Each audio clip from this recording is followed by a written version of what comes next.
டேய் முண்டான் முண்டான் முண்டான் முண்டை முண்டை முண்டை முண்டை கிடப்ப.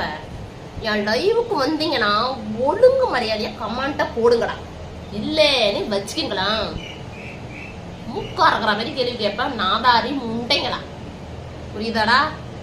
ஏண்டா என்னை பார்க்கறதுக்கு உங்களுக்கு என்ன சும்ப மாரி இருக்கா? சும்ப மாரி ஒட்டக்க முன்னாடி உள்ள ஆளு மயிறு உள்ள பாரு, சும்மா வந்துட்டு தப்பான கமெண்ட். சரி எனக்கு அதெல்லாம் கூட ஒன்றும் தெரியலடா. ஏன்டா முதல்ல வந்து அக்கானு கூப்பிடுறீங்க? அதுக்கு நீ ஃபர்ஸ்ட்டு நீ கமெண்ட்லேயே திட்டி திட்டி போடலாம்ல. அப்புறம் அக்காவே நொக்கான்னு போடுறீங்களே, ஏன்டா ஏன்டா? ஆனால் பொட்டக்க முன்னாடி உள்ள அக்கானா என்னடா அர்த்தம்? கூட பிறந்தவ தானே. அப்போ கூட பிறந்தவளை திட்டுறீங்களா? ஏன் பொட்டைங்களா? ஏன் நான் பொட்டை பிள்ளை, அப்போ நீ பொட்டையா? பொட்டக்கா முன்னாடி பிஞ்சு போடும் பார்த்துக்க. நீ சேலம் வச்சு அறுத்து கோத்து போடுவேன். மாற எவ்வளோ பேரு